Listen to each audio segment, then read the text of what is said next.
The photo hit my phone before I even knew my life was over. Drew's smile. Her tan arm around his neck. The turquoise water behind them glinting like glass. A perfect, sun-drenched selfie of a couple in love. Except the man in that photo was my husband.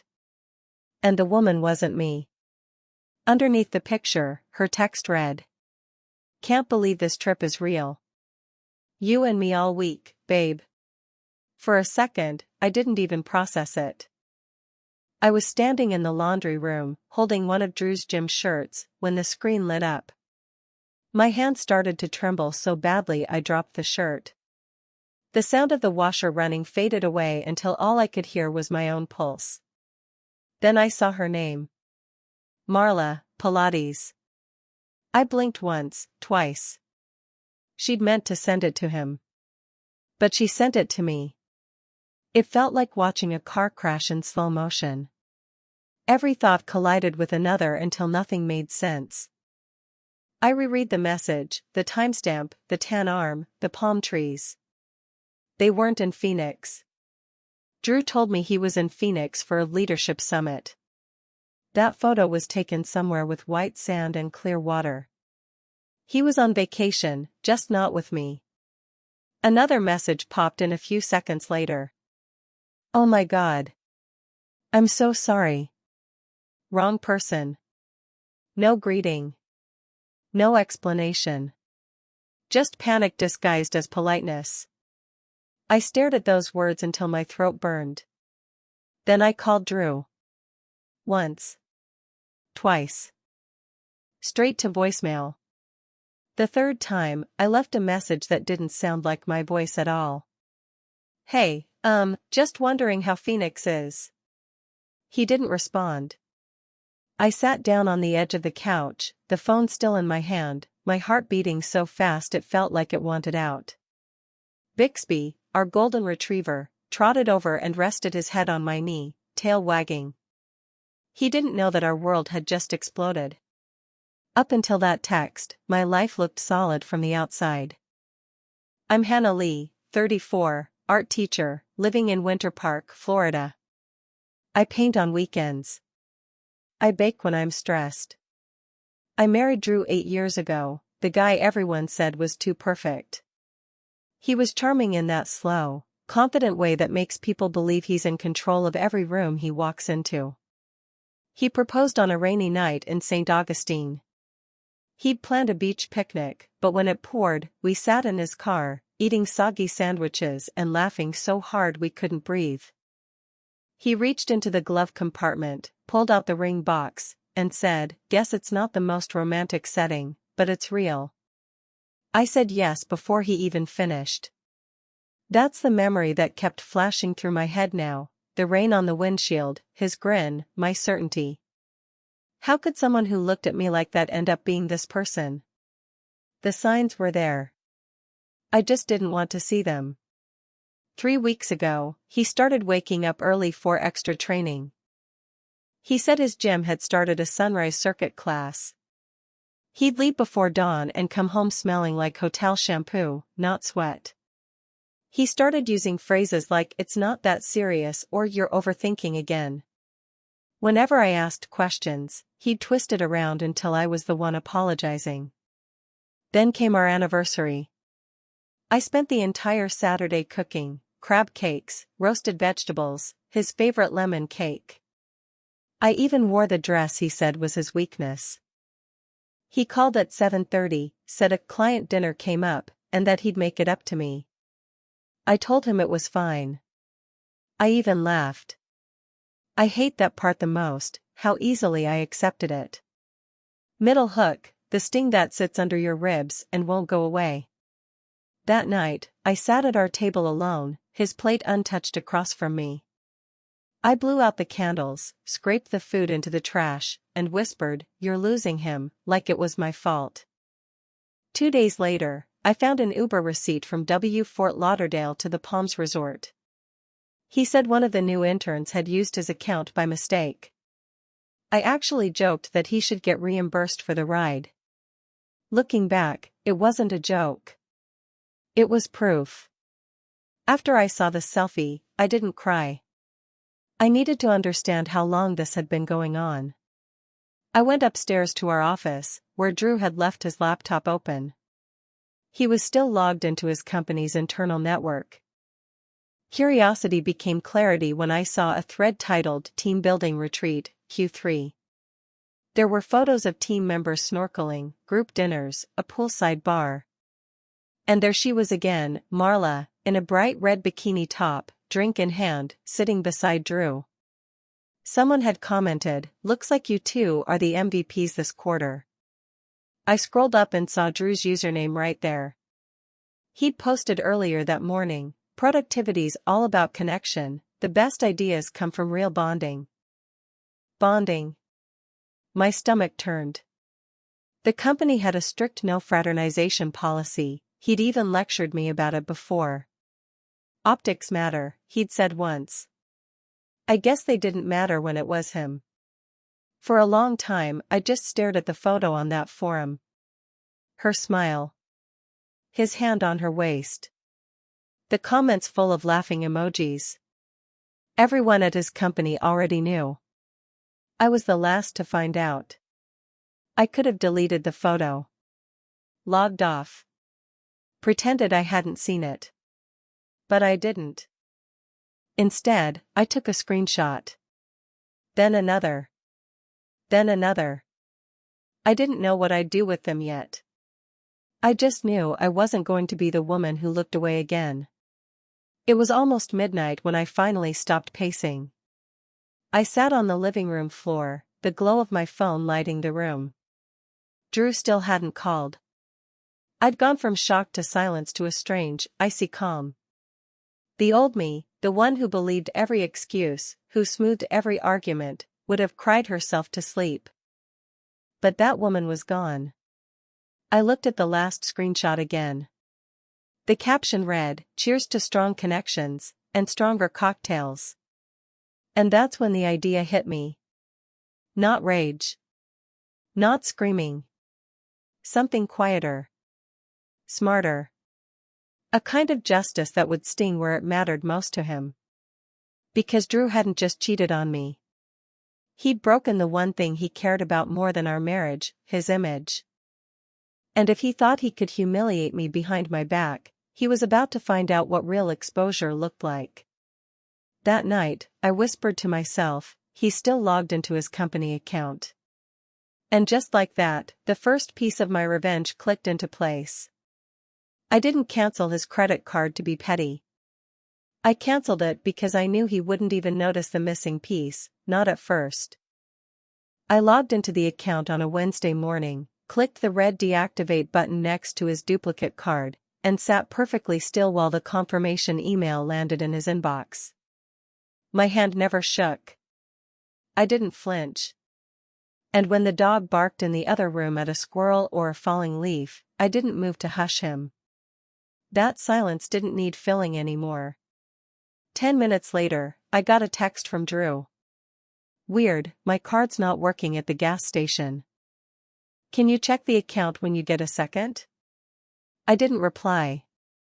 I just stared at the message until it disappeared off the screen. He was still in the phase of the lie where he thought he could ask me for favors. Still hadn't noticed that I wasn't asking how Phoenix was anymore.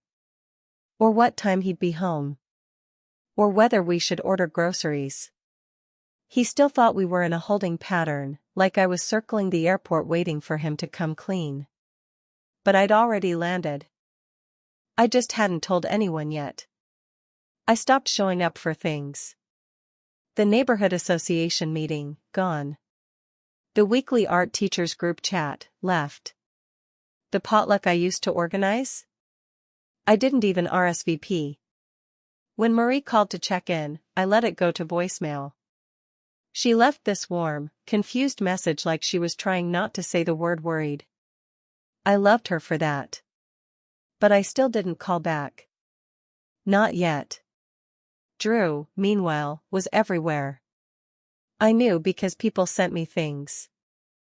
My cousin Rachel forwarded me an Instagram story with a screenshot that said, "Team bonding is just better by the beach clinking glasses. and Marla's voice could be heard giggling in the background. There was another picture of Drew at a rooftop bar with his coworkers, wearing the exact shirt I'd given him last Christmas, the one he claimed he didn't like because it was too fitted. He looked very comfortable in it next to her. I could feel the unspoken question in everyone's silence, does Hannah know? Of course I knew. They just didn't know what I was doing about it. I had always been the woman who smiled through it. Through rude in-laws, late dinners, forgotten birthdays. I was the one who brushed things off, kept the house warm, made the holidays work. I was the steady one. The peacemaker. But something about watching him slide effortlessly into this new version of himself, the one where I didn't exist, where I was just some minor detour on his way to someone shinier, flipped something deep in me.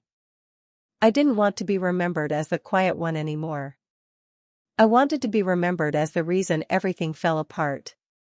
So I started preparing. Not publicly. Quietly. Intentionally. I met with a therapist, someone neutral, licensed, and not afraid to tell me if I was being irrational. Patrice wore blocky jewelry and had the calmest voice I'd ever heard. She never pitted me. She just sat in her chair like a lighthouse, letting me navigate around the jagged parts of what I was feeling. I'm not sad anymore, I told her during our second session. I'm something else. Focused, maybe. A little cold. Good, she said gently. Cold is a phase, not a flaw. It just means you've stopped burning up trying to keep everyone else warm. I let that one sit with me for a while. Most people change their wardrobe after a breakup. I changed mine during the betrayal. It started small, sharper collars, more structure. I traded in soft prints for clean lines, black and navy. I wasn't trying to be sexy. I wasn't trying to be seen at all. I was dressing like someone who no longer had the patience to be underestimated. I also enrolled in a business finance course at the community college. Tuesday and Thursday nights. Room 203. The instructor was a retired forensic accountant named Glenn who looked like he wore the same gray sweater to every session. He was dry, smart, and had a habit of repeating things like, "It's not illegal to move money quietly. It's only illegal if you lie about why." That stuck with me. I didn't tell anyone about the class. Not even Marie.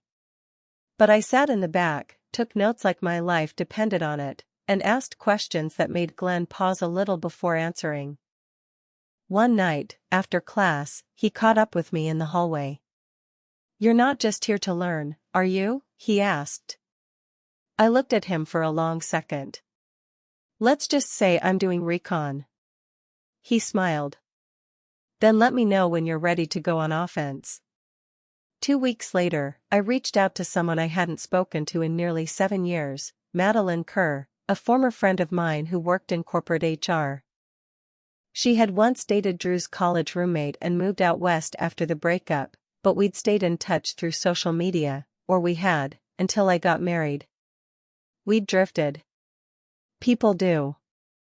But when I texted her and asked if she had time for lunch, she replied within 20 minutes. "Of course," she wrote. "You okay?" "Getting there," I replied. "But I need your eyes on something." We met at a cafe off Park Avenue. She wore sunglasses, ordered a double espresso, and sat down with the kind of posture that let me know she already suspected this wasn't a social catch-up. "I assume this has to do with Drew," she said, not even looking up from her coffee. I pulled up the screenshots on my phone, the forum posts, the selfie, the team bonding caption with Marla tagged as a guest of the company. I let her scroll in silence. When she was done, she looked up slowly. "You're not just angry. You're documenting." "Exactly. Does his company know she's not an employee?" "I doubt it. But they think she's involved in team planning. She's made herself look useful." Madeline laughed under her breath. "That's bold." It's arrogant, I said. But more importantly, it's a liability. She tapped the edge of the screen. If you're building a case, you're off to a strong start. But you're going to need more than just screenshots if you want this to have real impact. I know. That's why I called you. Madeline leaned back, thinking. Start tracking expense reports. Especially if she's been comped for travel or accommodations. If any of that was paid through company funds, even accidentally, you're sitting on a bomb. And if I find it? Then we make sure the right people see it. Later that week, I ran into someone I hadn't expected, Drew's assistant, Camille, at a quiet bookstore downtown. She was scanning the shelves, holding a coffee, and visibly startled when she saw me. "Oh," she said. "Hi. I haven't seen you in a while." "Yeah," I said, keeping my voice even. "Been keeping a low profile." She smiled awkwardly. "Well, it's nice to see you." As she turned to leave, I said, "Hey, Camille?" She paused. "If you ever need to talk off the record about something, I'm a good listener." She hesitated just a beat too long before nodding. "Thanks. I'll remember that." And then she left, too fast, too flustered. Which only confirmed what I already knew. On Sunday, I finally called Marie back. We met at a quiet wine bar, and she hugged me so tightly it nearly broke me for a second. She didn't ask for details, just said, "You've been on my mind," and let me steer the conversation wherever I wanted. I told her just enough, not everything. Not yet. I told her about the affair, not the plan. I told her about the betrayal, not the documentation. But I needed her to see me, the new me. Not the wife everyone pitied. The woman in the middle of something calculated. At the end of the night, she squeezed my hand. "Whatever you're planning, I hope it's big." I didn't answer. I just smiled. That night, I opened the shared drive Drew used for team projects, still logged in from our home computer. Among the usual files was a folder labeled Q4 Presentation Assets. Inside, I found a PDF of his company's internal newsletter draft. On the second page was a photo of Drew and Marla under the banner, Team Building Spotlight, the dynamic duo. They were going to publish it. I took a screenshot, renamed the file, and quietly saved it to a hidden folder on my desktop. I called it Leverage. The email showed up because Drew never updated his auto-forward settings. When we were still pretending to be functional, he'd asked me to help organize his inbox. I'd created filters, folders, and, apparently, set his assistant Camille's emails to forward to his personal address. Mine. The account he no longer checked but never bothered to deactivate. So when Camille replied to a thread between Drew and the regional VP, asking for updated visuals for the Q4 board deck, I got it too. Her reply was simple, but the phrasing snapped my attention into high alert. Marla said she'd finalize the last 2 slides by end of day. She's adding stats from the beta trial and finalizing the brand voice notes. Brand voice. Beta trial. Final slides. Marla wasn't just involved, she was helping craft language that would be shown to board members. I stared at the message, then read through the entire thread from the beginning. Her name appeared 4 more times. Not once was she identified as guest, contractor, or even external. She was threaded in like a peer. No signature. No title. Just Marla. As if she'd always been there. That told me something. Not only were they arrogant enough to use her on company projects, they weren't even covering their tracks anymore. Because no one had questioned them. Because they thought I wouldn't matter. That night, Drew called me twice. The second time, I picked up. "Hey," I said, voice calm. He hesitated. "You sound good." "I am. There was silence. Then, as if rehearsed, he cleared his throat and launched into what sounded like damage control. Listen, I know this has all been messy. I never wanted things to feel hostile between us. Things don't feel hostile, Drew, I said softly. They feel corrected. He paused.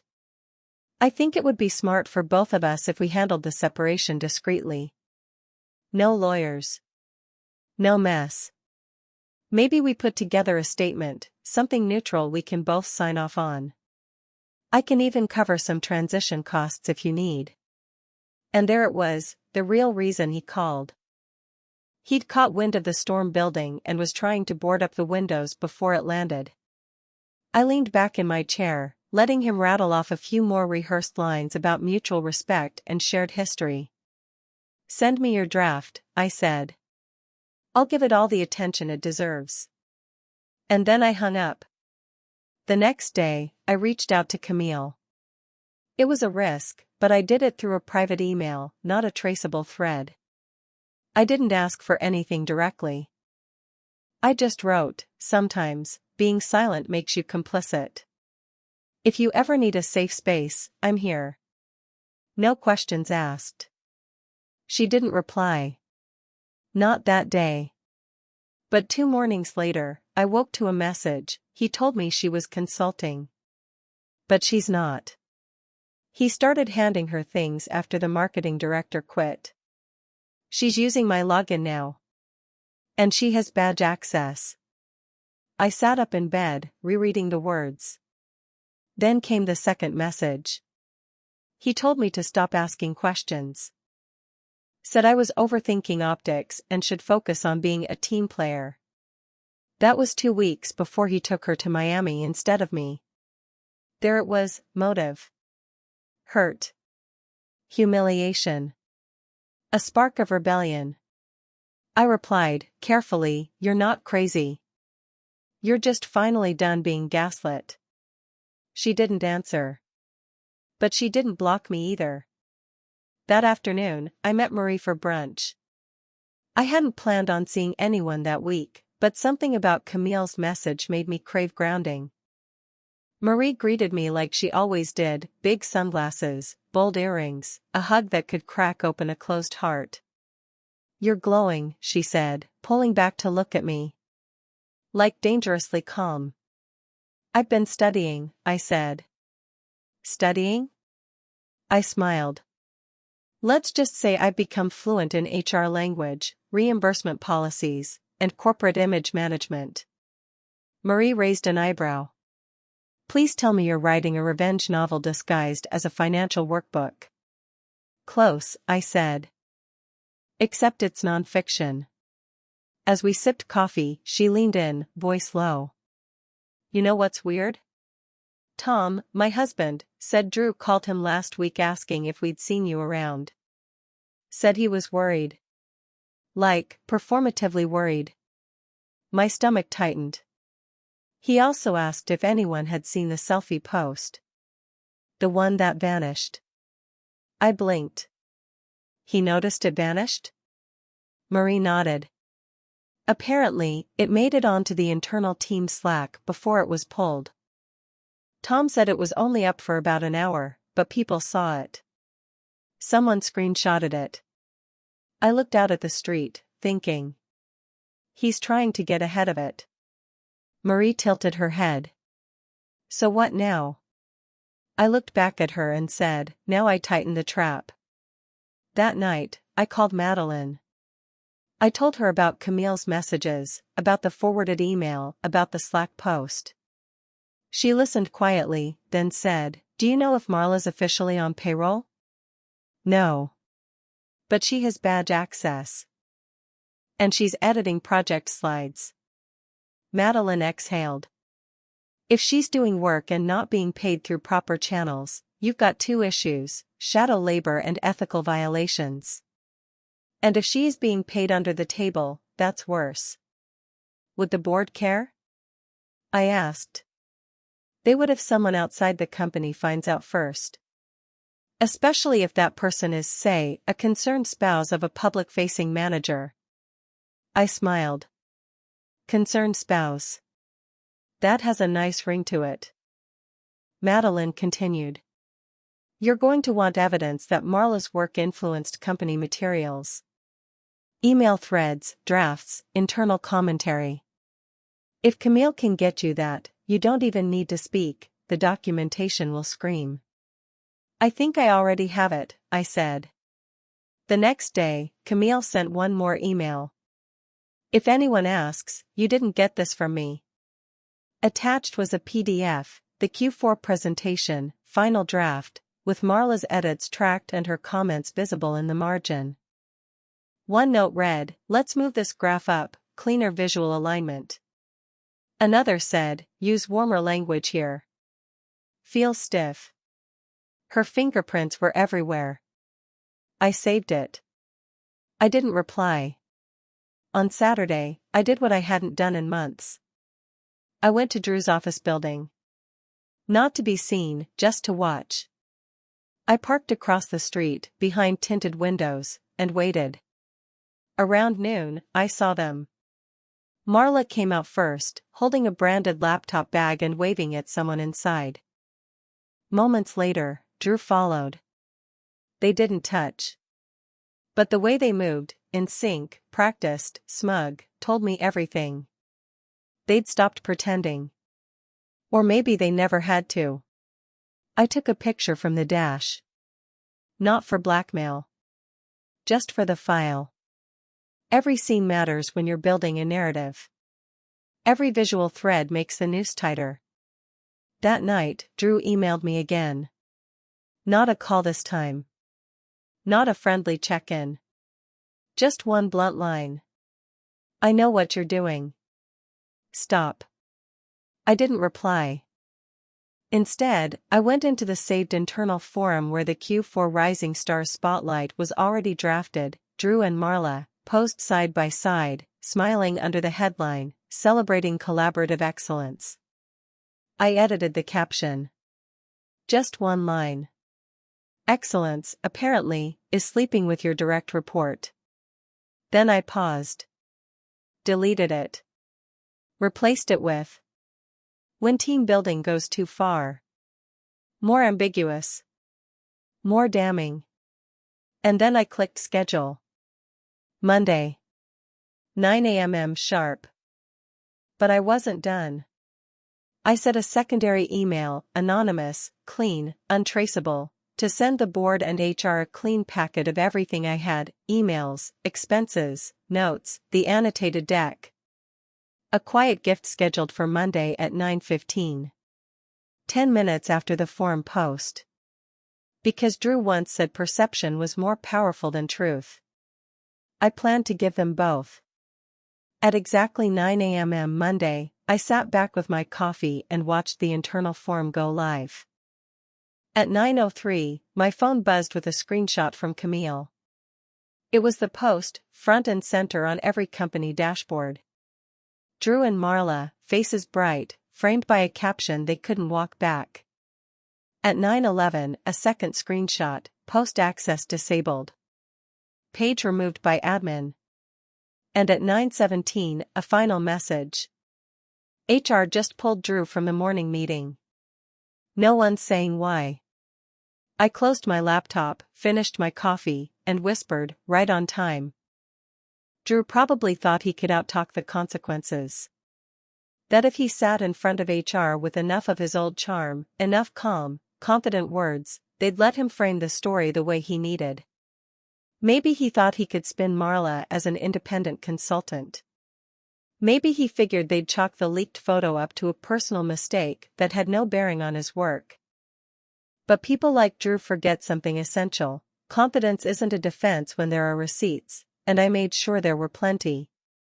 What he didn't know, and what made this all so satisfyingly irreversible, was that I hadn't just sent an anonymous tip. I'd built a roadmap. A full, time-stamped breakdown of the emails, the internal memos, the presentation drafts, the expense reports, and even the access badge logs showing Marla coming and going from the building multiple times during restricted hours. And every piece of that map was backed up in a Dropbox folder titled Quarterly Review Materials and shared with two separate people at the company, not just HR, but the compliance officer. Because I knew Drew could talk circles around one person. But not all of them. Not with that much ink on the page.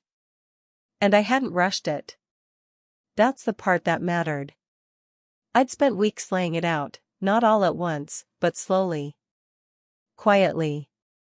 I'd tracked the expenses the way he never thought I would, noting the overlapping dates between Marla's trips and budget spikes in his department reports. I'd compared versions of his team's slide decks and highlighted where the voice shifted from corporate to oddly casual. I even pulled language Marla had used in her personal blog, the one Drew didn't know I'd found, and matched it word for word to phrases in the company's pitch decks. So when he sat across from the HR director and started saying things like, "There must be a misunderstanding," or "She's just a friend who offered some input," I imagined she already had the folder open in front of her, watching his words drown under the weight of evidence. Camille called me that afternoon, her voice low and electric. He just walked out of the HR suite. You should have seen his face. Like someone took the air out of his lungs and left the rest standing. What happened? I asked, already smiling to myself. They asked him directly if he had hired Marla under any formal agreement, she said. He said no. Then they showed him the slide deck comments. He stammered. Said he didn't know how her name got there. They asked about the expense reports. He said they must have been clerical errors. Then, I swear to you, they played the security footage of her entering with his badge. I exhaled. That's better than I could have imagined. Oh, and get this, Camille continued. She called the front desk this morning demanding to be let in. Claimed she left her blazer upstairs and needed access. When they refused, she lost it. Security said she started screaming about being essential to the team's success. I laughed. That sounds about right. She's locked out now. Permanently. And word spreading fast. People are side-eyeing everything he ever did. One guy said, well, that explains why marketing's been a disaster all quarter. That's the funny part, I said.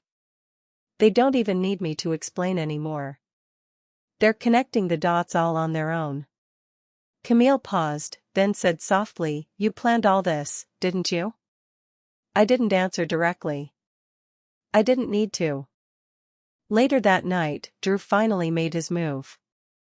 I'd been waiting for it, the desperate swing from a man losing ground.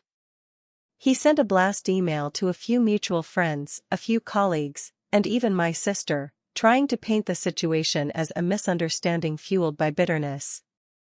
He didn't mention me by name, but he didn't have to. He said things like, it's unfortunate when private matters get misrepresented, and we all make mistakes, but some people choose to weaponize them instead of moving forward. It was the kind of passive-aggressive cleanup attempt I'd seen him use before, once with a former colleague, once with his own brother. He liked to control the narrative before it could take a shape he couldn't bend. What he didn't know was that I'd already sent the full document packet to HR days before. That no matter what he said, the facts were no longer rumors. They were archived, timestamped, and filed. Still, I made a point of calling Marie after I saw the email. He's trying to do the wounded martyr routine, I said. Throw a little dirt in the air and hope it blinds everyone. Does he not realize half the people on that thread already know the truth? She asked. I shook my head. People like Drew never believe they've lost until the door actually locks behind them. And that's when she told me something I didn't expect. Marla's been posting cryptic messages on her old blog, she said. Stuff like, people fear women who don't play by the rules, and sometimes the truth gets buried under jealousy. I opened the blog immediately. Sure enough, there they were, fresh entries dated that week. No comments. Just her voice echoing in the void, trying to justify a story no one was buying. She thinks she's the victim, I said aloud. Marie snorted. They always do. Until the mirror turns. 3 days later, I met with Sharon one final time. We signed the papers with no fanfare. Drew's lawyer hadn't contested a single item. Not the settlement. Not the account splits. Not the house. Sharon said he was remarkably compliant. I told her he wasn't compliant, just cornered. As we wrapped up, she looked at me and said, "You know, in 20 years, I've never had a client make me feel this professionally satisfied." That's because I didn't want revenge, I told her. I wanted recognition. I wanted the people who believed in him to know exactly who they were backing. And I wanted him to feel the silence that follows when people stop pretending you're worth admiring. Sharon smiled. Well, mission accomplished. After that, things went still. The kind of stillness that follows a long, relentless storm, not emptiness, just space. Camille eventually texted me a final update. Drew had been suspended indefinitely, with an internal investigation still underway. Marla had disappeared from the narrative entirely. The rumor was she'd tried to freelance again, but once her name was Googled, the forums started popping up in the results. And then, one evening, I got a voicemail from Drew. His voice was low. Defeated. You won, he said. I don't even know how you pulled all of it together. But I guess I underestimated you. Or maybe I just forgot who you were. There was a pause, and then he added, anyway, if you ever want to talk, not about fixing things, just to talk, I'd answer. I didn't save the message. I didn't even replay it. Because there was nothing left to say. I sat on the porch that night with a glass of iced tea, not wine, no celebration, just peace, and watched the sky shift into dusk. The house was still mine. The name on the deed was mine. The money in the savings account was mine. And most importantly, the version of myself I'd rebuilt, steady, quiet, clear-eyed, was entirely mine. There was no parade. No social media mic drop. No petty quote reposted in bright Instagram font. Just me, the breeze, and a future that no longer needed his shadow to shape it. My phone buzzed once more, a final text, probably from Camille. It read, "They're clearing out his office next week. HR says they're moving in a new direction." I turned the phone face down, leaned back, and exhaled for the first time in what felt like a year. He thought leaving me would set him free. What he never realized was, I wasn't the cage. I was the key.